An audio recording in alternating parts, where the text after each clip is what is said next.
I felt alone. Like I was trapped in a cold, dark room.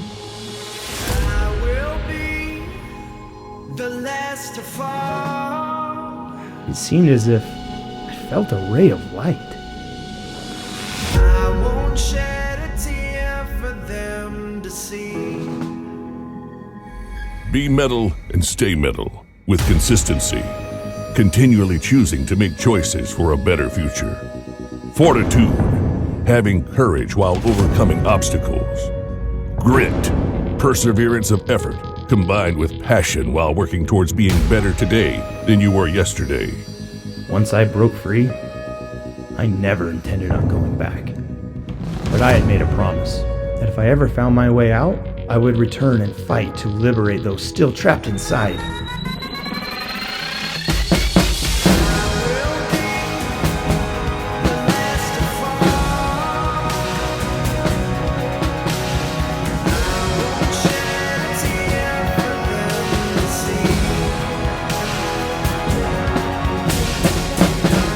You are not alone.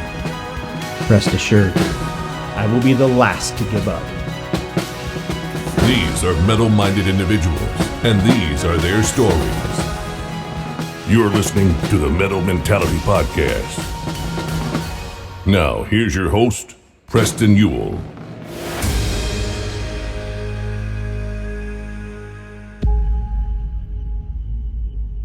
Man, I'm so excited for this interview.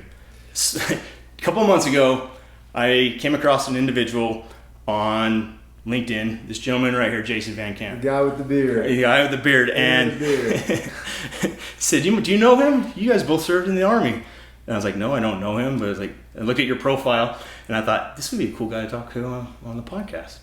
So I followed you, and I started seeing your content, and I was like, oh man, I gotta talk to this guy, for sure. There you go. And then you posted that your book, Deliberate Discomfort, was on sale on Kindle for 99 cents. I was like, oh, I can afford that. So I got it. I started reading it. Halfway through the first chapter, I was like, oh man, this is everything I've been trying to talk about on the podcast.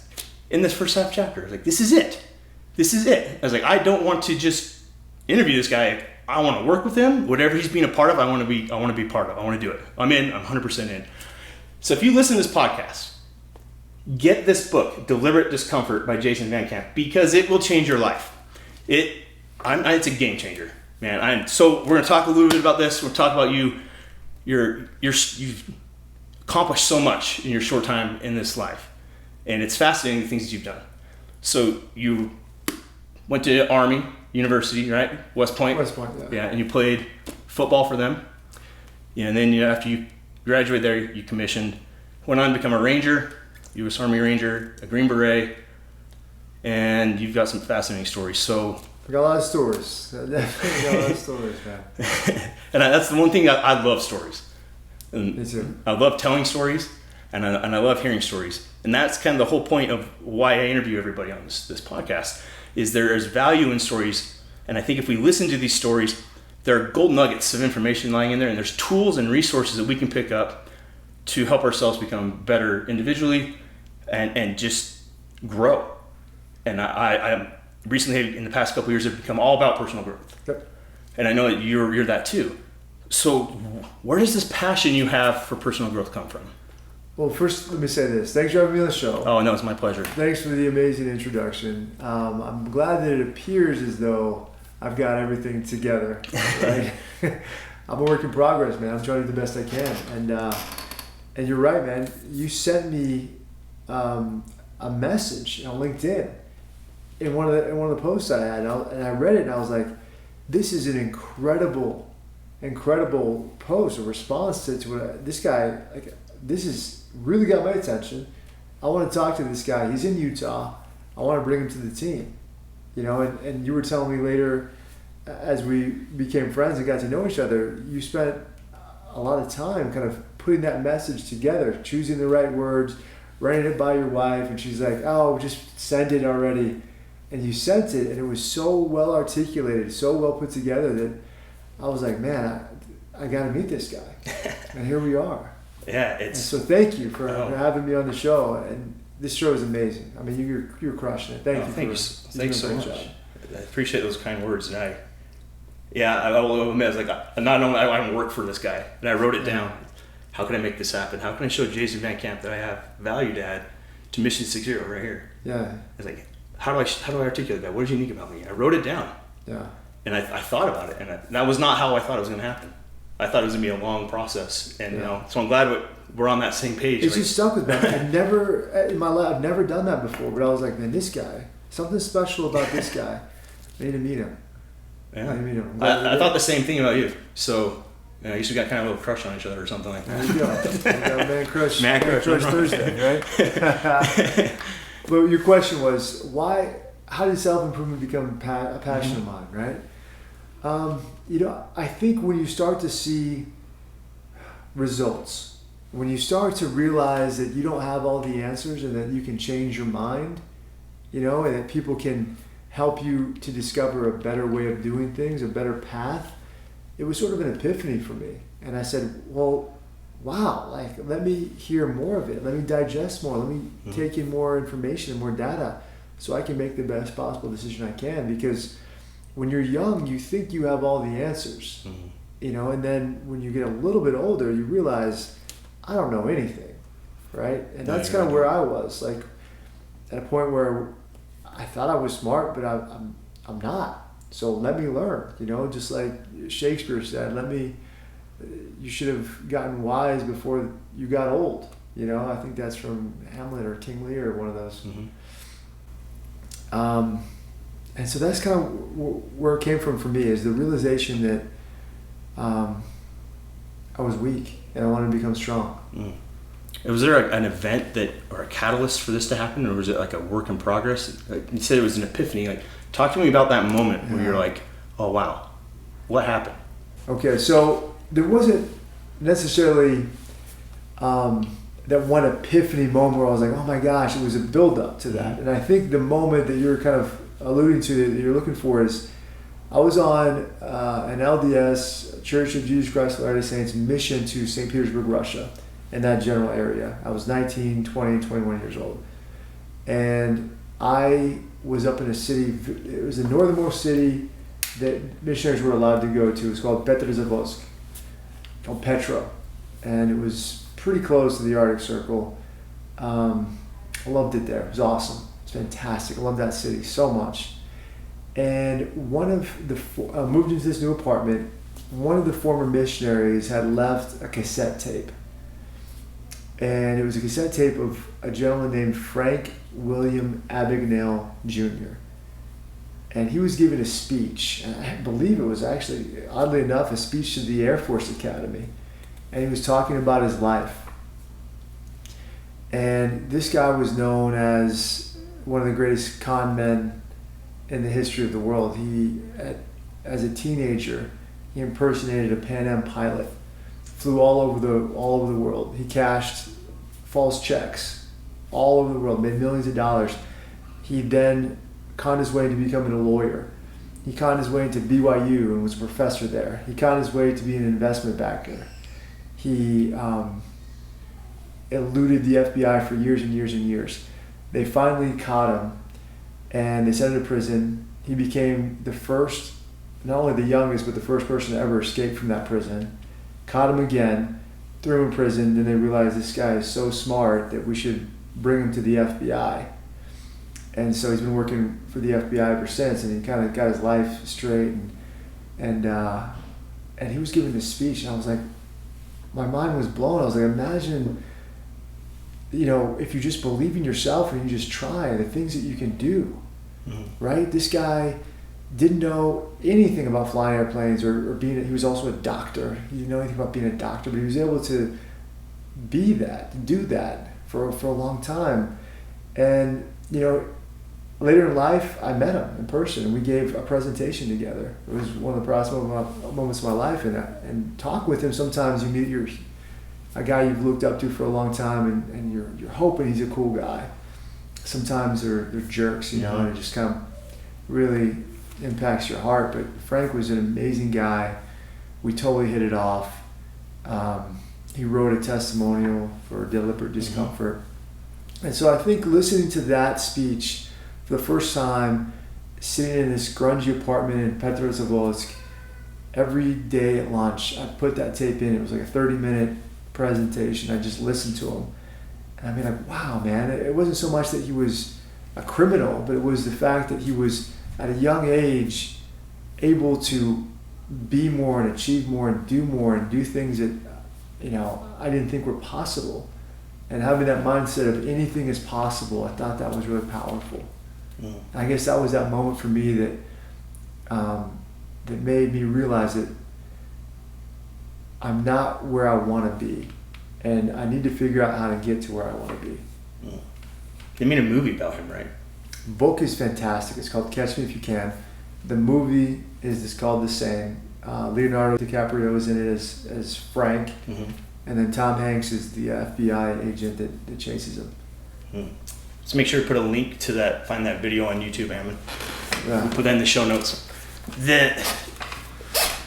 So when you say that you weren't where you wanted to be, yeah, but that you're capable of more, I guess, right? Yeah. Was that an empowering moment for you? Did you feel empowered? How did you feel? Did you feel uncomfortable? Did you feel scared? Or what? Because I think you could feel a variety of different emotions. Or what were you feeling? What did you do with those emotions you were feeling? I felt empowered.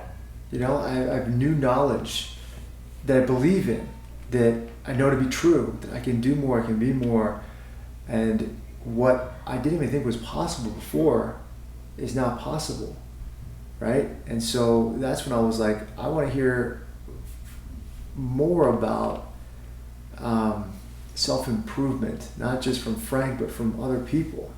And so I started to just devour, you know, material, books, and they weren't really podcasts or anything at the time. They were just kind of like speeches. And so I devour the speeches and read books and watch movies as well. I mean, it's just another platform to receive data and information and knowledge. I know a lot of people say, don't watch TV, it'll rot your brain, but I mean, it's just another way of you know, hearing stories and getting mm-hmm. information and so forth. So at the time, and gosh, I'm dating myself because it was like no internet, no podcast at the time, but that's kind of what it was like, you know. And then as you kind of move throughout life, getting information was a lot easier.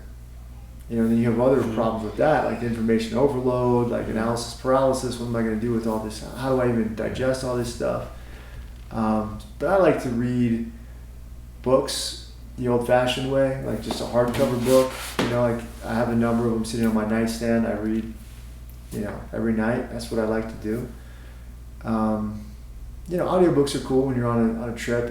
Hard for me to really process all the information when it's in audio form. That's why I like to read at my own pace with my own eyes, you know. Mm-hmm. Yeah, I'm with you on that. I am able to take in more information when not even like on a Kindle version, but on a paper copy, and can highlight stuff or, you know, underline a word or whatever. I take my time to devour it. And this book, I start 20 books a year, roughly. Yeah. And I may finish 2. Okay. And because the time that I have to read books is after my kids go to bed. Yeah. And you know, I'm tired, and then I'm making a million excuses. Your wife wants some. Yeah, and we make excuses, right? And I've finished this book twice since I got my first copy. Fantastic. 2 months ago, and I've shared it with everyone who will listen, because there's so many nuggets. It's a goldmine of just ways to improve yourself. And one of the things I really liked about this book was the stories from all these different people, and how you met these people, and they shared those stories with you, and then you took that information and used it to become not only a better version of yourself, but a better leader as you were in the special forces. Yeah. How do you take that much information in, right? Because those are all incredible stories from all these people. How do you take that and then make it practical? So that's the trick, right? So a lot of books will tell you what. You need to do this, you need to do that. And then the question is always, okay, well, how? Mm-hmm. You need to get in shape, you need to get on a diet, you need to lose weight. Okay, how? They don't tell you that. And so Deliberate Discomfort does. It gives you the what, and it gives you the how. And then it gives you the why. A lot of, you know, that's how we broke it down. Every chapter has a veteran story, me speaking with a veteran about their experiences, about leadership, about different things. Then we have a scientist that says, okay, well, what the veteran's actually talking about is this theory here, right? And let's break it down so you can understand it. So this is the science to the art. And then the practical application is, here's the why. So here's how we can apply it to business or our own life and so forth. And so when I first started Mission 60, I was at the BYU MBA program. And my professor, I was talking to my professor, one of my favorite professors, about my idea. And he was like, Jason, you got to write a book, man. You got to have material. Please don't launch your business until you have material. And I was like, well, sir, number one, I don't really have a whole lot of business experience, and I'd like to get that before I write a book. Number two, I'm a Green Beret, I'm a quiet professional. We don't market ourselves. We don't talk about ourselves. I don't want people to, think of me as a guy who's arrogant or pretentious or all about himself. Like, I don't like that. We're the quiet professionals. And my professor, he was like, well, Jason, I've never seen a company succeed if you're afraid to market yourself. You're afraid to put yourself out there. You're afraid to write a book. Like, seldom does that equate to success. And I thought about it for a second. I was like, he's got a point. And he's got a real strong point. And I said, well, I'll consider it, sir. I appreciate your time. And I kind of put that in the back of my mind for years. I was like, we got to have a book. We got to have something. And so almost subconsciously, I just started collecting information, like cool quotes that I've seen or experiences that I've gone through in business or in life, or just some sort of really powerful moment. And I just would write them down, and I would say to myself, one day, maybe I'll write a book, and this is all the source material. Hundreds and hundreds of pages of just stuff, When I first made the commitment to write a book, I didn't even know where to begin. So I just shotgun blasted this story. And it was like 700 pages, after it was all, before it was edited or anything. And when I went to a publisher, told them this story, they were excited. They were like, let's do it. I'm all in. I was excited. They're like, send me what you have. And they're like, we got to cut probably 2/3 of this. And then we got to clean this up, and we got to do this and that. And so, the practical application part of it, to me, is the most powerful, because it tells you from my experiences how we take this and apply it as an example. And a lot of times, going through school, you could teach me something, you could give me the notes, the algorithms, everything like that, but I want you to just give me an example, show me what it looks like. If I can see it, hold it, touch it, okay, I get all my questions answered. I can just hold it. And that's what I was trying to go with the practical application portion. That's one of my favorite parts of it. There's a chapter on values. Yeah. And knowing your values and then finding your values, right? So I did that practical application, and it took me a long time to narrow them down. I was like, what do I really value? Yeah. Talk about why values are important, and understanding them, and then having them identified as to help you grow as an individual. Why is that such a key piece in understanding? Values drive behavior, right? And so that's such an absolutely powerful part of deliberate discomfort, is understanding what your values are. And so we have a list of about 200 different types of values in the back of the book. And we say, pick the values that resonate most with you. And then we pick them, and some people have 4 or 5, some people have 50 of them. Then we say, okay, now let's take those down to about 3 to 5 values that really mean the most to you. For us at Mission 60, we say your top 3 values. Mm-hmm.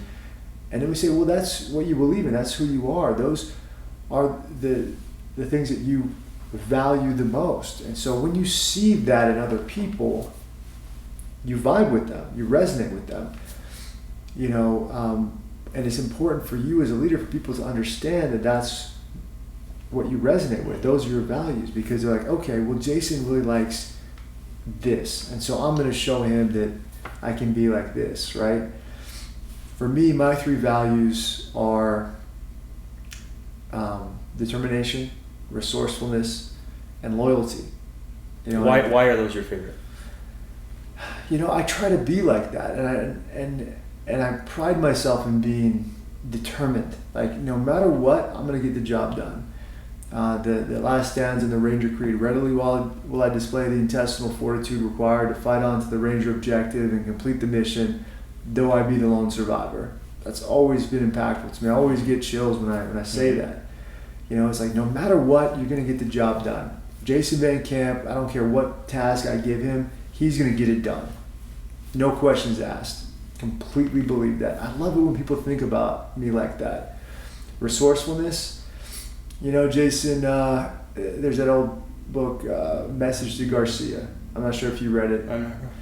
It's a book that essentially about a soldier that was given a task. Like, you have to deliver this to Garcia. He's up in the mountains. Find him. And it's like, who's Garcia? What is he? You know, like, where is he located? What do I have to do? Like, all these questions you have, and only information that was given was go find Garcia and give this to him. And this soldier has to, like, be resourceful enough to figure it out as he goes, and then also get the message to Garcia, right? It's a brilliant, short story, short book. It definitely tells a lot about leadership and you know, getting the job done. So for me, just being resourceful is, you know, when people say, I need to get this done, Jason, oh, well, I don't have a wrench. Well, I can't get it done. And then they just quit. Mm-hmm. And it's like, no, man, figure it out. Yeah, you got a pair of pliers that you find can somebody adjust that uses a wrench. Yeah. I don't care. Like, make adjustments. Yeah. Take that higher level, use that higher level of thinking. Like, iterate this thing out and get the job done. You know, and it's always, people that are resourceful always resonate with me. And then loyalty, you know, it comes down to trust, really. Trust and loyalty is like, is this person going to be with me? Is he or she my ride or die? Mm-hmm. No matter what. If things get tough, and they always get tough, can I count on this person? Mm-hmm. Right? Is this person going to be loyal to me? Mm-hmm. Does he have my back? Does she have my six? I've always wanted to be a person that can be counted on to be loyal to you through thick and thin. You know, you ask me to run with you. If you're running 10 miles and you say, Jason, will you run a mile with me? I'll run all 10 with you. You know, because you asked me, and you're loyal, and you're my friend. You know, and I believe in you, and I want you to know that I care about you. I guess is kind of how it all, I mean, I know I just named a lot of values in there, but that's kind of what it all means to me. Mm-hmm. Now let me ask you, what are your 3 values? I knew that was going to happen eventually when I was reading your book, so I was like, I better make sure I really understand this and remember it. Because I knew eventually we would have this conversation. I didn't know it was going to come up now. Mine are love, service, and accountability. Okay, all 3 great ones. I choose love. I think there's nothing greater than love in this world. That's the greatest commandments that Christ gave us. Right. Yeah. 1 and 2. Love God, love your neighbor. And if you love someone and you're acting out of love, you're being altruistic, and there's no hidden agenda behind it. You're doing it solely because you love that person. Every other value falls underneath that. Every other value is second to that. And love is super important to me. I thrive when I'm loving other people. And part of that is service. There's times in my life when my wife has said, yeah, what is your deal? Like, you need to go do some service. She said, go serve somebody. You're so much happier when you serve someone. And so it literally be like, you know, maybe I send a text message to someone, hey, how you doing? Just check up on them. Or maybe go help someone mow their lawn, or help the neighbor who's moving, help them move, or whatever it is. If I'm serving someone, I'm happy. I'm happiest when I'm serving. I'm at my best when I'm serving other people. And accountability. Why I value accountability so much is accountability creates freedom. Mm-hmm. It's easy to blame other people. When we don't hold ourselves accountable, we are choosing to be a victim. Mm-hmm. It's easy to blame, you know, if you're in traffic, oh, I was late because of traffic. Mm-hmm. Right? Well, you were late because you didn't plan for traffic. Mm-hmm. You know, if you show up 15 minutes early because you left 15 minutes earlier because there wasn't bad traffic, that's the right answer, right? And so as I was going through my own recovery, accountability was the key. I had to learn how to be accountable to find that freedom. And accountability it's super uncomfortable. Mm-hmm. I still haven't mastered it. I still struggle. I still find myself being entitled, making excuses, and being the victim of, you know, whatever situation. But if I'm able to catch that and able to correct it, I'm able to function in the way that I'm happy and I'm just connected. So not only does it create that freedom, it creates a connection to yourself. And you realize, like you're talking about, like you're capable of doing anything. There's nothing, if I wanted to be a billionaire and that was something like I felt was important, for whatever reason, if I found my why, it would begin with being accountable. And it begins with being accountable to ourselves. So it's not just our actions, it's our thoughts and the words that we tell ourselves. Because the words that we tell ourselves have more power over us than anything else. And so we have to be accountable to the things we say, like, oh, I suck at this so bad. I suck, I'm the worst. I'm an idiot. You know, whatever it is.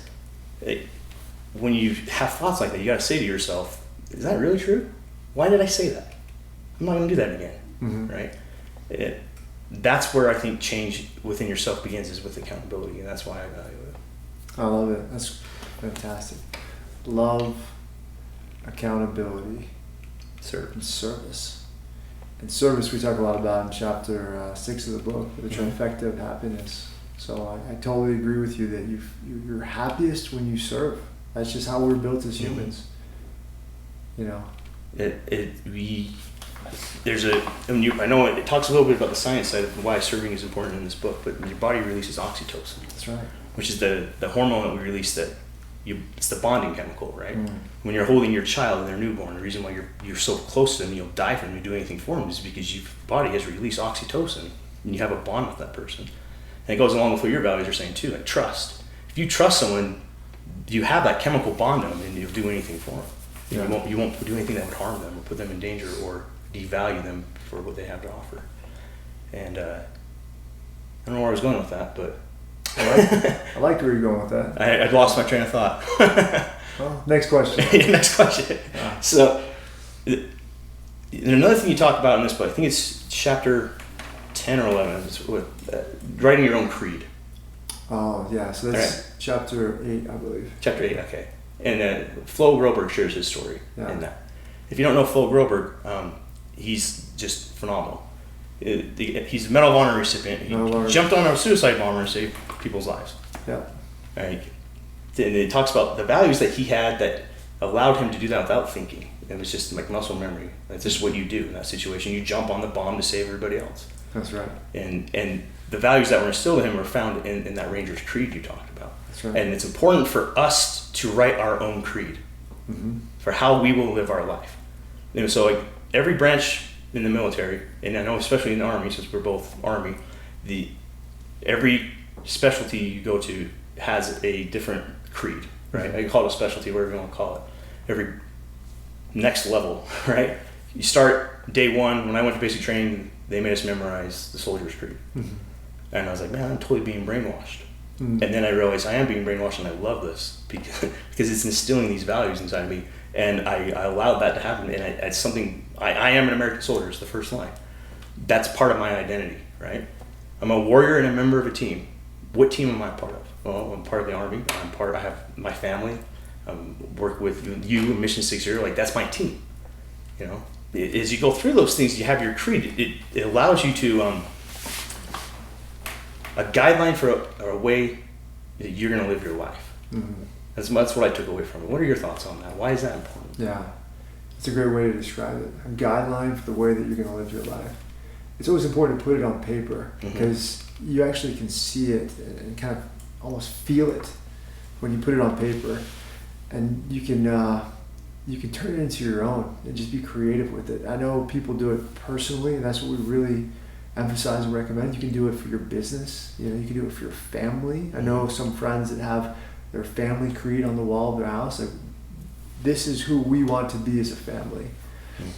And I'll tell you, there was the Special Forces Creed as well, right?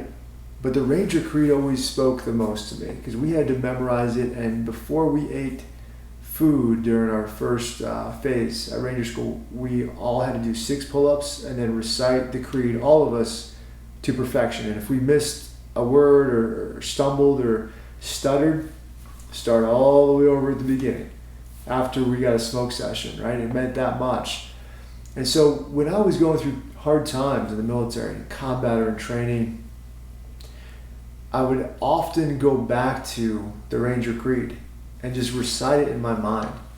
You know, just like, readily will I display the intestinal fortitude required. You know, recognizing that, you know, going through that creed just gave me power, gave me strength. It helped me to form my identity, who I was and what I believed in and what I was going to do in the moment. You know? And we need to do the same for ourselves as individuals. Like, who are you? Like, when times are tough, what kind of person are you going to be? Are you going to be the type of person that gives up, that quits? Are you going to be the type of person that's going to blame other people? Are you going to be the type of person that's going to stand up and fight, and no matter how many times you get knocked down, you're going to pick yourself back up? You're like, and you're never going to quit. You know, whatever your creed is to you, whatever makes sense, whatever really kind of epitomizes your identity, who you are as a person.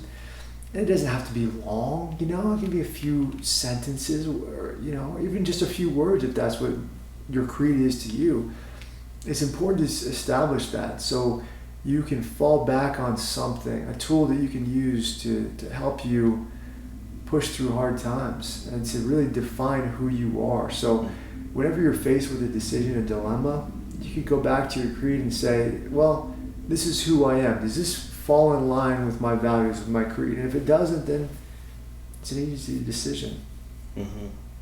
You've already determined what you're going to do before you have to make the decision. I think, to me, that's really where post-traumatic stress comes from in the military. You know, guys that took the time before we went to combat to really think through things and think, you know what, I'm going to be put in these situations. You know, I'm going to have to make these decisions. I'm going to see roadside bombs. I might get blown up. I might become an amputee. I might have to take people's lives. I might make mistakes. I might do, like, all these things that you hear about that you want people to share stories about that have gone through this. The guys, I feel like, that kind of took the time to process that and say, all right, if I'm put in this situation, this is what I'm going to do. Mm-hmm. You know, and just before it happens, they know what's going to happen. And so when they're in combat and it does happen, they're like, well, I've already made a decision. This is what I'm going to do, and they just do it. The guys that haven't thought through it and then they're faced with a decision in combat like that, where it's spur of the moment, you got to make a decision, and they're like, well, when you're put in that situation where you haven't made the decision beforehand and you're forced to make a decision when you're not ready, that has a lasting impact on you. It does. And it hurts you. And I think a lot of PTSD, post-traumatic stress, comes from that lack of preparedness, maybe. I think there's something to what you're saying. I think that's right. It reminds me, when I was a teenager, I was a pretty rebellious kid. You know, I hated school. I didn't want to go to school. I had bad grades, and I was always in trouble or something. And I remember one time my dad sat me down, and he said, "Preston, why are you following these kids, and whatever they go along with, why are you doing it?" He said, "You're a leader. Start acting like it. Why aren't you being a leader?" And I didn't believe in myself then. I didn't have confidence then. I didn't know who I was. I really belonged to the moment. I wasn't loyal to myself. I didn't know what that even meant, what that looked like. I was deeply insecure, so I wanted to be accepted, I wanted to be liked, so I just, whatever the situation was, or the people that I was around, I changed who I was to what I thought that they wanted me to be. Gotcha. Right? And he said something to me, it was right along with what you're saying. He said, when you need to decide right now that when something is presented before you, a situation or an opportunity or a decision that has to be made, you need to decide right now what you're going to do before that decision ever comes to you. He said, if you don't do that, you're going to struggle. Well, I didn't listen. And he was right. And, you know, I'm 35 years old now, and it's only taken me, I probably didn't even realize this till I was around 30 years old, that how right my dad was, that I was a leader and I wasn't living up to it because I wasn't willing to make decisions before they needed to be made. I think it's and like you're saying, that affected me. I look back on my teenage years and like, oh my gosh, how many opportunities did I miss? But at the same time, like, I wouldn't change anything because where I'm at right now, I love who I am. I'm proud of who I am because I've used all of these experiences, these hardships and these failures as fertilizers you talk about in the book to help me grow and become who I'm supposed to. I wouldn't be able to sit and have a conversation with you and share my experience with other people if I had not had the experience. I think we have to go through these things. We have to fail in order to be able to grow and have that experience to share with other people. So there's an experience you share in the book that, man, it's so good. I'm going to read a little bit of this. Okay. Eventually there is a moment when everybody is miserable and focused on themselves. Our heads are down, and we are contemplating when the suffering will end. Yeah. As the level of stress increases, our brains narrow our focus, and our sensory attention goes inward. Our body language reflects as the pupils dilate, heart rate increases, breathing intensifies, heads go down, shoulders slump, and our thoughts begin to race. What the hell did I get myself into? When will it end? How much longer can I keep this up? Is it all worth it? During log PT one day of selection, special forces selection. That's right. For whatever reason, almost counterintuitively, even though it spent energy on something that was risky, I looked up. I looked up and looked around. I deliberately chose discomfort. The guys around me were all suffering just as badly as I was, if not worse. In that moment, my friend Pat lifted his head up as well. He looked around, and we looked at each other. He shouted, "Let's go, Jay, you got this." I shouted words of encouragement back at him, even though it required energy that would have been used on myself. And then other people started to lift their heads up, right? And he said this is how you summarize this. Misery is suffering without purpose. The guys who make it through these types of courses are the guys who experience an aha moment when they realize that they're not alone, that they're on a team, and the success of the team is more important than their own personal success. The people who don't make it are the guys who are self-centered, who don't risk any energy that doesn't immediately serve their own interests, the people who don't look up. The key is to look up, right? Yes, sir. Talk to me about why, I mean, it's pretty much summarized there, but let's talk a little bit about that, looking up Yeah. and seeing that we're not the only ones suffering. Yeah. Why is that important for us to do?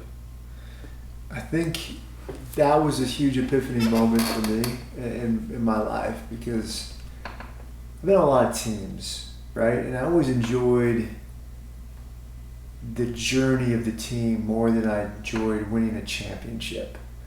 Like, if we were holding the trophy up, it was just a piece of metal, right? It was cool, but when I looked around at the guys' faces that were on the team with me, and they're happy and they're high-fiving and they're hugging and they're jumping, that's what it was all about for me, man. That's what it was all about, and I always loved that. But I didn't really fully understand it until that experience in selection, when I didn't really know many of the people around me at all. Didn't even know them, but we were on a team together. We were all suffering together. And the way that I look at it, like you described, is you're saying, man, this is miserable, this sucks. Well, you think that because you don't have a purpose. You're just miserable. It's just hard. What are you doing? I don't know. But if you're doing it with a team and you have a purpose and you're doing it together and there's a reason, there's an essay, there's a goal, well, you're suffering together. And suffering is a good thing because it brings joy eventually, right? And so going through this experience, holding this log up, realizing that it's not about me. Forget about yourself. Forget about your pain and shift all of your energy to Preston and help him succeed, help him win, help him get through everything. And when I started to do that, like I wrote in the book, like I started to forget about my pain. The log felt lighter. It was still heavy. It didn't change. The weight was still the same. It was still like 300 pounds or whatever. I forgot about how hot it was outside. The temperature didn't automatically drop. Still like 95 degrees outside or whatever. It was my mind that changed. It was my attitude that changed. And so understanding that your mind is so powerful that you can control it and escape your misery by, number one, understanding that you need to have a purpose, and if you do, you're suffering, and if you're suffering together as a team and you have a mission and you place their needs above your own, then you're going to win, right? it's hard. It's uncomfortable to think like that. It's even more uncomfortable to do something about it. And that's why most guys fail courses like that, because it's a risk and it's uncomfortable and it doesn't make sense. It's almost counterintuitive. So you're saying that it's going to be easier for me if I focus less on myself? Like, how does that make sense, right? Well, it's true. Focus less on yourself, focus on the guy to your left and to your right, and it gets easier. Well, it makes sense because, like, as a parent, like, I have 3 young kids, and when I step outside of myself and worry about what is comfortable for me, I come home from work, maybe I'm exhausted, and my kids want to wrestle. I'm like, hey guys, I just want to sit down for 5 minutes, right? Yeah. Get off, stop jumping on me. And I do this, and I get upset. I'm like, oh my gosh, because that's not. I'm thinking about Preston, right? But when I start thinking about my kids, I'm like, all right, you know what? It's important for them to have memories of dad coming home and not being a grump. Yeah. Right. Well, I need to build this relationship with them, and then we play a little bit. I'm not tired anymore. Yeah. I forget about myself. I get outside of myself, and then I'm serving them, right? I'm creating opportunities for them and memories for them, because eventually that's all they're gonna have. Kids are the perfect example of this, and I have 2 young kids as well, 3-year-old and 1-year-old, and my wife and I talked about this. At least we talked about this recently. It can be frustrating when the kids are screaming and they're yelling, and you have to pick them up, and then somebody had a blowout, and then all this stuff is going on. It's frustrating, for sure. But what I realized, just kind of watching my wife, is, when she's focused on the kids specifically, she's having a good time. It's easy. She's laughing. The kids are happy. Anytime she tries to multitask, she wants to call her friend or call her mom on the phone. Well, the kids notice it and they start screaming, and crying. They want her attention, and now it's frustrating for her because she wants to, talk to her mom or her friend, but she also has the kids, or she wants to eat some food, but the kids need her, or she wants to do something other than completely focusing on the kids. It becomes hard. And I started applying that to myself. Like, I can't watch the kids and watch TV and make phone calls and do business and eat my dinner and do all these things. I can't. When I'm with my kids, the focus is on them. And anytime I start to focus on myself, the kids let me know. Stop focusing on yourself and focus on me. And that's just the epitome of that lesson right there. And that's the practical application to it. And there's any relationship you have with people, it's that way. Yeah. Just focus on the people you're trying to connect with, or the people that you're suffering with. There's something to be said about, I guess we call it collaborative suffering, when we suffer as a group. Yeah. Now, this is where I was trying to go earlier with the oxytocin. Gotcha. When you suffer with someone together, like, you are chemically bonded to that person. Powerful bonding experience. Right? And I look back on when I was in basic training, and 12 years ago, and I remember every single person I was with, and a lot of these guys I've lost contact with. There's a couple of them that I still am in contact with, especially the guy I shared a bunk with, who was 6'1", played center for Western Kentucky football team, and he weighed like 280 pounds when we got there, and I made him sleep on the top bunk. Not the smartest decision, but he and I, we're forever bonded, forever connected, and I'd do anything for that guy, right? And it doesn't have to be military. It can be anything you do together. Like, if you decide to do a diet together, or the gallon of water a day challenge, just people doing that together, or sometimes even in a marriage it can feel that way. Like, you suffer together financially. You get through that thing, and those hard times in your relationships are what make you stronger. Yeah. They forge toughness out of it. They forge connection, but we are selfish as human beings. It's not natural for us to want to step outside of ourselves and get out of survival mode. But that is how you find recovery. That's how you find sobriety. That's how you find happiness. That's how you find not just happiness but joy. Joy. That state of being, even though you're suffering, you still have joy in your life. Well said. I'm going to check this camera and make sure it's still recording, because I know in the past it's paused. Oh man, that'd be frustrating. Turn of events. Yeah. I interviewed my grandpa. He's probably gonna die in the next month or two. And went over and interviewed him, and it stopped at the end. I didn't realize it. I thought I missed a half hour of conversation with him. Oh my gosh.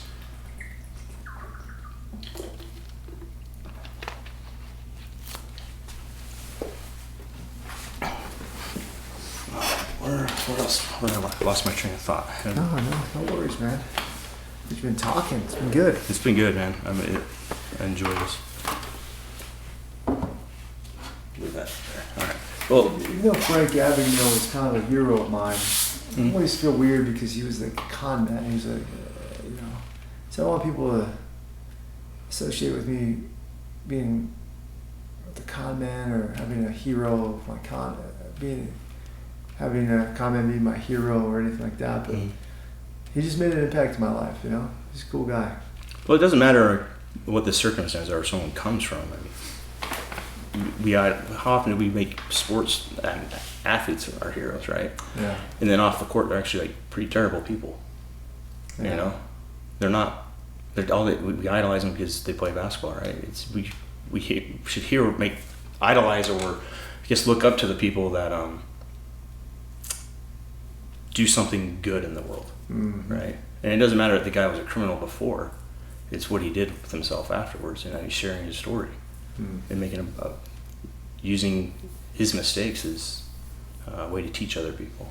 I think that's probably why you looked up to him, and the fact that he was so smart. And you're like, wow. It wasn't the fact that he got away with everything that you looked up to him. Eventually, Yeah, but that's not why you looked up to him. That he got, there was something else about him that you looked up to. And I think whatever it is, it's not the dark side, the bad side, not the mistakes. So I don't think there's any reason to be worried about that. I think people understand. I hope not. Yeah. Well, what was next? Which one do you want to do next? After you commissioned and we talked, I heard you tell the story a little bit. You were stationed in Korea, and then from Korea you went on your first deployment, right? Yeah. I know you did some humanitarian stuff with people, right? You were giving them food. Yeah. There's a story I've heard you tell that I'd love to hear first person from you about the baby food and the baby jars. Yeah. And can you share that story and let's talk a little bit more about that. Sure. It's in chapter 7 of Deliver Discomfort, and that chapter is about culture, and it's about the different cultures, the way of thinking, and who's right, who's wrong, and how we should listen to each other and just not be judgmental, but at the same time we have to stand up for what we believe in. Really powerful chapter. I think that's what we need right now in our country. We need to just an understanding that other people, our culture we are part of is different from this region, or wherever all of our differences, right? And our way of thinking isn't the only way of thinking. That's right. Right. That's right. Yeah. Let's share that story and let's talk a little bit about that. So we were passing out humanitarian aid products, to a village, right? And a lot of times we do that so we can gather intelligence and talk to people and get information about the bad guys. And we had out soccer balls and all sorts of things. And there was one particular time we had baby food, Gerber baby food bottles. So we handed them out. You're talking about the glass jars? Yeah, like the glass jars, right? And then we come back a week or 2 weeks later, and we're walking around the village, right? And I just happened to see a bunch of empty Gerber baby food bottles outside kind of this door, and it was a longer hut, and there was a door at the end, and it was the baby food bottles were all kind of by this door, and there was an adult-sized spoon in one of the baby food, and I was like, that's odd. It doesn't make sense. So many baby food bottles here, and there's an adult-sized spoon. So I go into this door. There's no this doorway. There's no door there, mud, sort of thing. And there's an old guy, an elder, really old, dish dash, sitting on a bed of cardboard and reeds and some bedding and things like that. And and he's actually, I catch him in the act. He's eating the Gerber baby food. And I got angry. You know, I was like, you know, what the F are you doing, man? He doesn't speak English. And so I pick him up, and he doesn't want to get up, and I pick him up by his dish dash, and I pin him up against the wall of the mud hut, and I get in his face. I'm like, you selfish son of a bitch, you've been stealing the baby food. That, you know, it's intended for the babies, not for you, you old man. You know? And he doesn't understand what I'm saying. And so my interpreter comes in, Ali, and I'm like, hey, tell him what I'm saying. And he's already terrified, and he's just, you know, freaking out. So I put him down, and I say, what is he saying? You know, and he says, my interpreter translates, he's like, he says that the women, all the women that you gave this food to, gave him the Gerber baby food to eat. And I was like, he's lying. And he was like, no, I'm not lying. So I had my interpreter go get the women in the village. They got most of them, not all of them, but if, you know, maybe I think 6 of them or so showed up.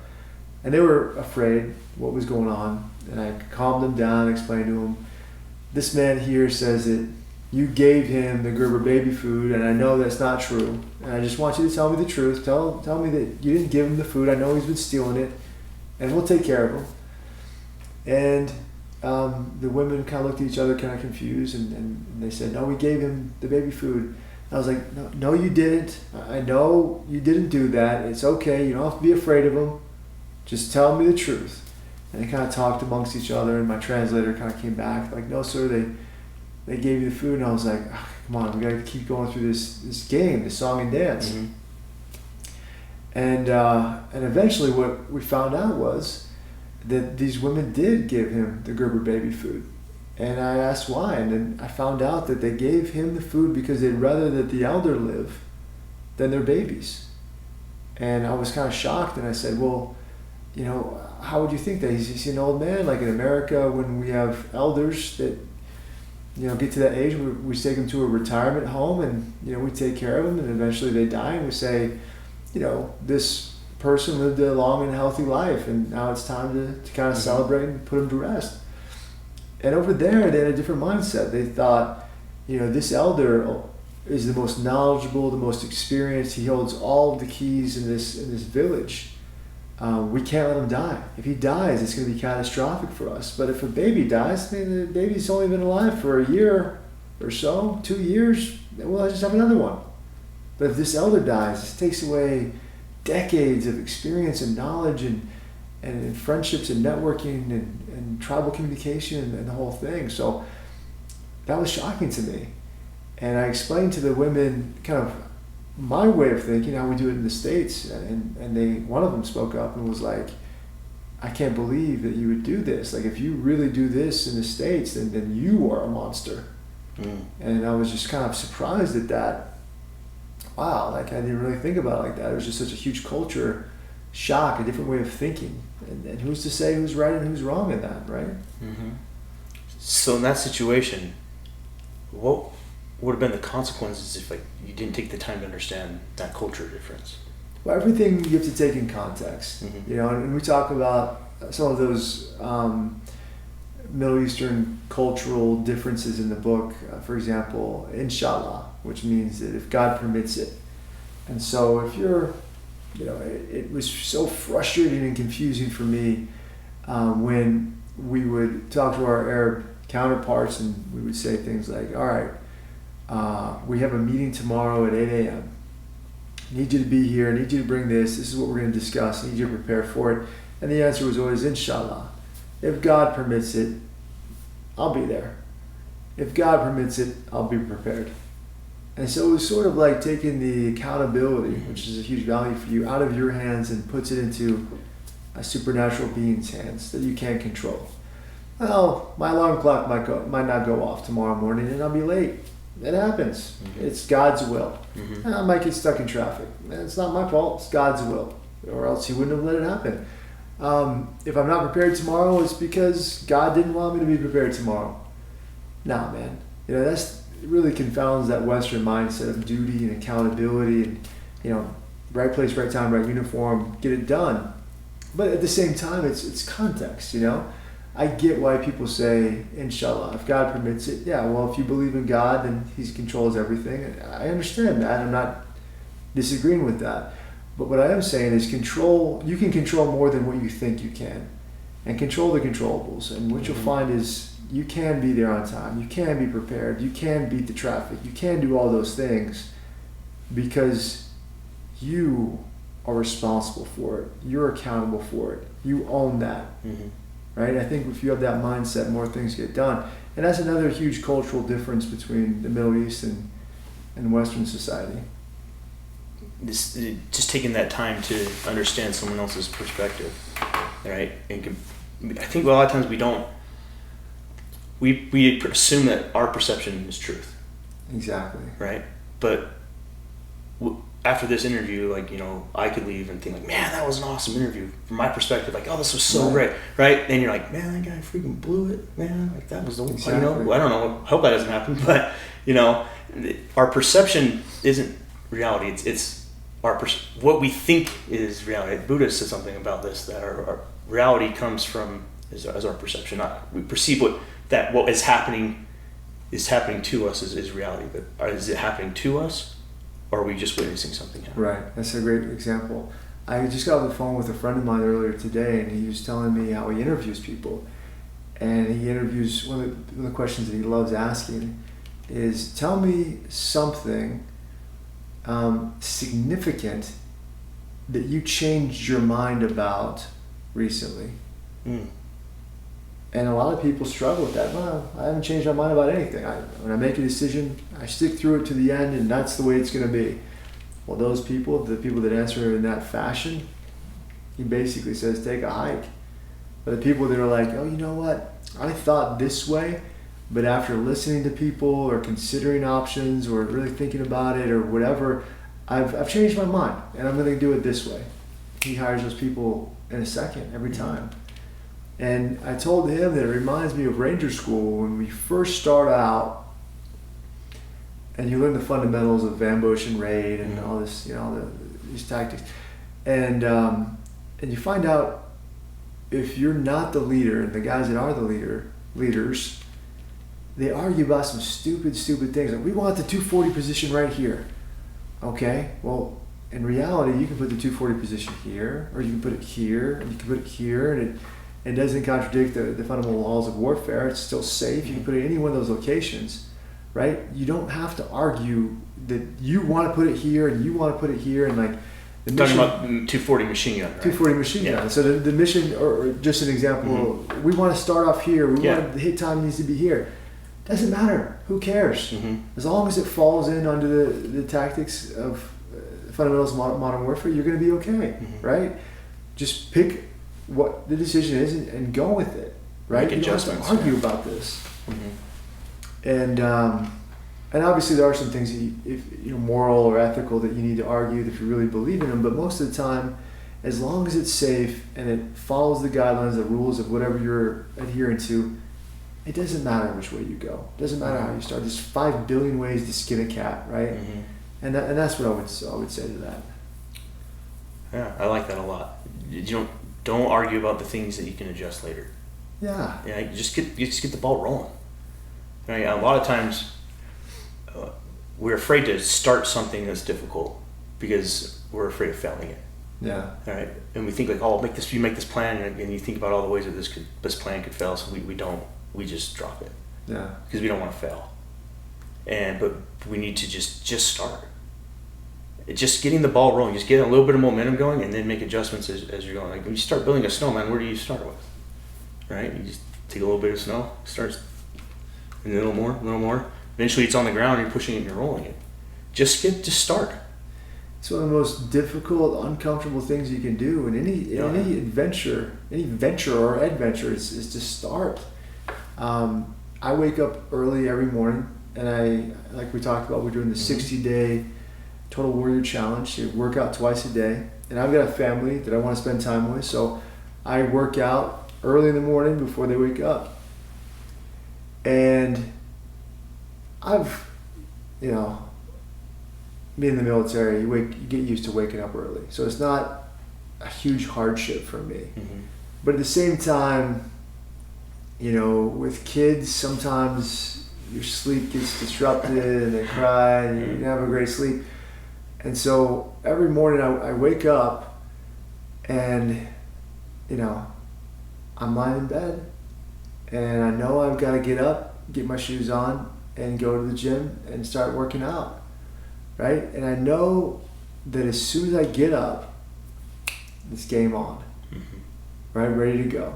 It's because you're committed to something already, right? I'm up, I'm moving. You've already decided you're going to do it. It's going to happen. If I just lay in bed, you know, which sometimes I'll lay in there for a few minutes, just I'm not quite ready, I want to lay here a little bit longer, whatever. And that's okay, you know, to each his own, you know, but laying in bed is like, you know, stagnating. Mm-hmm. And to me, as soon as my feet touch the ground after I get out of bed, I've started it. That was one of the hardest things for me, right? It's just to get your feet out of bed and on the ground. Once that happens, it's all downhill. Mm-hmm. Because you made that commitment to start it. That's the hardest piece, is committing to starting. Because once you start it, you're like, okay, well, Yeah. It's not as bad as I thought. Right? gotta I can do this. You got to give yourself a plan or reason to do the things that you're doing. Yeah. Like, I'm committed to this plan. I'm like, and I log it every day. Got boxes, Excel spreadsheet. Did I do this? Did I do this? Did I do this? Did I do this? And I committed to it, I guess maybe 30 days ago. So I'm about halfway in, you know, committed to it. No going back. I got to finish it. I got to start it. There's no way I'm going to miss a workout, a meal, anything. Even if it's at the end of the day and it's 11 o'clock at night and I still have to get my hour of running in, I'm going to go outside at 11 p.m. and go run for an hour and come back. Like, that's how committed I am. And I'm not committed to everything like that. You know, I had to really think about it and process it and really kind of convince myself to commit to this a month ago. Find your why. And do it. I'm like, okay, this is why I'm doing this. This is how I'm going to do this. And I'm going to be determined and resourceful and loyal to this plan, and nothing's going to stop me. Yeah. So this is kind of where I'm at. I think there's when you understand your why behind why you're committing to do something that's uncomfortable, when you really understand the why, that's when you unlock your superpowers. Right? That's when you do things you never thought that were possible. Yeah. You just turn it up to another level. You reach a point where it doesn't matter. I'm going to do this no matter what. And I think that's a superpower. Yeah. To be able to say, no matter what, I'm going to do this. And tell me about the reason why, your why behind Mission 60. What is your why behind that? Why is that important to you to provide leadership training? And where does that come from? All that come from? Came for a number of different reasons. So when you're a veteran, you're getting out of the service, you ask the question, now what? What am I going to do with myself? And for most people, it's really one of three things. I'm not doing well mentally, and I need to get some help. Or I need to make money, I need to get a job. Or I need to make money, I want to start a business. And so for me, I remembered something my mother used to say to me a lot. She said, show me your friends and I'll show you your future. You know, if you're friends with 5 millionaires, you're going to be the 6th, right? That's how it works, I believe. And so I looked around, and my friends, a lot of them, most of them, were starting businesses, and a lot of them had already sold businesses and been successful and made millions of dollars and just doing great things. And I thought I should start a business as well.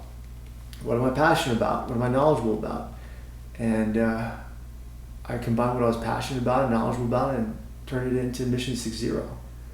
And I got with some of the best leaders I've ever met in my career in the military, and scientists eventually. And I brought them all together on a team to combine the art of military warfare and science together. So art and science blended together to provide value for people. And so now that we have this great team and this great curriculum and just a great product, you know, what am I excited about now, right? So what it came down to was serving other people. Just that's what makes me happiest is service. And I felt like would go meet with clients and talk with them and deliver powerful messages and receive feedback real time. People sincerely telling you, hey man, you impacted my life. Thank you so much. When you said this, it's really created a great epiphany moment for me. I'm gonna do things differently. Man, that's contagious, man. That's addictive. Like it's hard to break out of that when you're helping people, when you're serving others, when you're making money doing it, when you're doing it with your friends and people that you respect. That's like the ultimate for me. Yeah, I agree. I see where you're coming from on that. Yeah. It's just help people become better. And you become better as an individual, whether you realize it or not, you're becoming a leader. Yeah. Because people are going to watch you.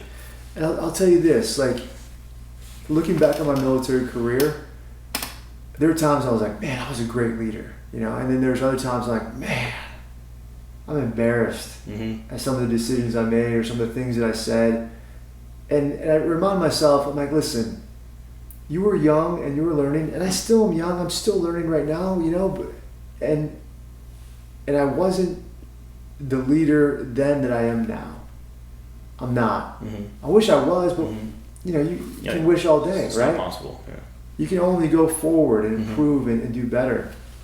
And so a lot of the mistakes that I made as a leader, I kind of feel like I'm rectifying those mistakes now as a leader by learning from them and growing and improving and doing things better and saying, you know what, I wouldn't have done things like that again, but I'm doing this now like this. And in a way, it's sort of a redeeming kind of quality to the whole thing. We become leaders better leaders because we can look back at the things our perception of failing at something, or maybe we actually did outright fail on it. And that's why failure is required for growth. It's because it fertilizes you to become better in the future. That's correct. And if you don't have those experiences to reflect on, you would think like you're invincible, right? And we're not. And those are the worst type of leaders. They think that they're always right. Those type of leaders, I feel like it's almost like looking at a rock, right? A smooth rock, and on the top it's smooth, it's beautiful, it's polished, and from the outside it looks like it's a perfect rock. But then you kind of wiggle it around and you pick it up and you look at the other side, and it's, you know, it's got dirt and worms and it's rotten and it's broken. And it's like, listen, as leaders, you know, it's easy to polish that top part of it, but we have to put ourselves in that uncomfortable position of looking at the dark side, of looking at our weaknesses, things that people don't see, and bringing that to light and not being afraid of that, you know, and cleaning up that. Because if you only focus on strengthening your strengths, you're never going to be a total warrior, man. No. You got to focus on fixing what's wrong, fixing your weaknesses, and then you'll succeed. Well, let's talk about the Total Warrior. We got the 60-day challenge coming up. Is this what we're going to call it, the Total Warrior Challenge? Let's do it. Awesome. Well, let's talk about what do you have in mind? Okay, so we're going to run this beta test, and we're going to bring 60 guys in for the first test, and we're going to keep it to cost, essentially. So people show up and they pay, and we give them a workout plan for 60 days where you're going to work out twice a day, one indoor, one outside. You're going to get a nutrition plan, and you're going to get the food delivered to your house to eat in small little meals. And we'll tell you when you should eat, essentially how often, how far apart between meals, and we'll give you the whole thing. And then we'll put you through a deliberate discomfort for 60 days, total warrior experience, where we focus on the total warrior model, which is mental, physical, spiritual, social, emotional, professional. So we pick one thing out of each of those domains that's uncomfortable for you, and we're going to help you to 100% be strict and complete that entire program in 60 days, and you'll see incredible results. I'm in the midst of doing it right now, and I have lost already, 26 pounds. Wow. Lost 26 pounds already. And that was 30, maybe 40 days, almost 40 days, right? Fantastic. Never felt better. Haven't been this light in 20 years. And it's not just losing weight, but I've been running like crazy. Every day I run, every day I work out, feel phenomenal. And so for mental, right, I committed to reading at least 10 pages of a self-improvement book every single day, at least. And I've got a stack of books on my nightstand, right? Physical, 2 workouts a day for 60 minutes each, right? And then the nutrition plan on top of that. Spiritual, whatever makes sense for you. Is it reading scriptures? Is it praying? Is it going outside and meditating? Whatever spiritual is for you, do that. Social, like for example, identify 60 people, friends in your life that you've lost contact with, and plan on having a conversation with one of those individuals every single day during the program, for example, right? Emotional, there's a number of different emotional dexterity exercises we can give you to help you kind of take control of those emotions and understanding how to get uncomfortable, be comfortable with that discomfort. See, mental, physical, spiritual, social, Professional. emotional, and professional. And I guess that would be the last one is, for me, for professional, there are a number of goals that I want to accomplish. One is a financial goal, like what I want to be financially with my company by the end of the 60 days. And I'm busting my butt to get there. Another professional goal that I have is, posting every day on social media. Posting something, and I do it on LinkedIn and sometimes Facebook, and I make sure I do that every single day. So whatever it is that's uncomfortable for you, we're going to help you to identify that and then use that as a tool to help you get better. And so for 60 days, we're going to do this together as a team. We'll meet every Friday or so. We'll talk about our goals, and if you miss a workout, you miss a meal, you miss a social media post, you miss a whatever, you have to self-select yourself out. You're done. Like it's on your honor, right? On honor system. And you can start over again when we do the next iteration. But if you miss it, like you're accountable to the entire team. You have to self-select yourself out. And then everybody that wins, everybody gets to the end. We'll recognize, we'll reward, and we'll be bonded, because like you said, Collaborative suffering. Experiencing, suffering in a group experience is a powerful bonding tool. I don't think there's a greater way to bond with someone. I really don't. It's just, you go through it together. Man, I'm so excited about this. Because as I told you a little bit about before, without having a conversation beforehand, this is how I found recovery after 17 years of addiction, right? It was through these every day doing something for these categories for myself, and then reporting to someone to hold me accountable, and then being part of a group to help me do it. And that's where I learned the value of accountability. That's why I value it. It's because without it, I wouldn't be where I'm at. I would not be sitting here in this room having a conversation with you right now if I had not learned the importance of this and fed myself in all these different ways. We're talking about the physical, emotional, spiritual, all these things. So if you guys want to sign up for this, I'm telling you, you do this, it's going to change. Like, get the book, join the Total Warrior 60-Day Challenge. I'm telling you guys, it is going to, if it doesn't change your life and you complete it, I'll give you your money back. I guarantee it.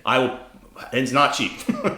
Food for a month, 60 days is not cheap. I will pay for it. If you complete it, you follow through, I will pay you that money back, because that's how much I believe in it. That's how impactful it is. If you do it and you're strict and you follow through with it, it works. I'm telling you it works, and you proved yourself how mentally strong you are.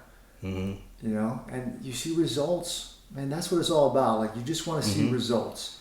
You want to go on a diet, you don't do it to suffer, you do it because you want something out of it. You want to see results. You want to looking for change, lose weight. You want to be a better person. You want to feel better, and so forth. So let's get excited about it, man. It's a beta test, so I don't want to, we got to figure out how it's going to work, but we're excited about it. We're going to change lives is what it's going to. Yeah, we're going to. I can't wait to do this. I can't wait to do this. We're going to change people's lives by doing this.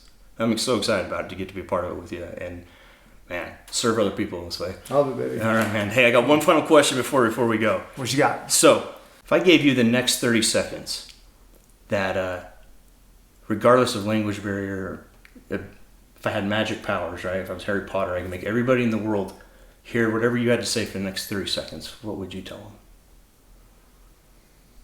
I tell them that you're not alone.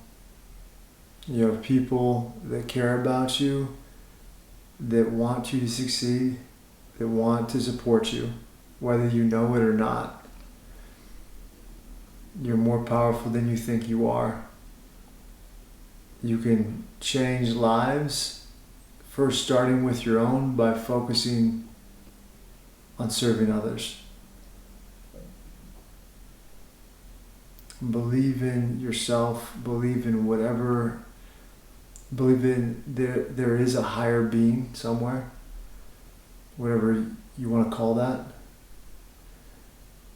and believe that there's a purpose for why you're here. It's powerful, man. I agree. Okay. Everything you said is true. I fully back everything you said. When you find your purpose in this world and you understand everything you're going through is for a reason, there's value in suffering. When you find that, the pain ends, one, and your growth begins. But if you choose to never look for that, you'll never find it. You'll never find that joy, that state of being. So thank you so much for sharing that. Thank you for taking the time to allow me to come here to your home and pick your brain a little bit. I've thoroughly enjoyed my time. Thank you so much. Oh, hell yeah. Thanks so much. Appreciate you. Yeah, awesome. Hey guys, be sure to follow the Metal Mentality Podcast on social media. And as always, if you find value in the show, please leave a review and rate us 5 stars on Apple Podcasts. But more importantly, share this podcast with someone you know who would benefit from the messages from the guests on each episode.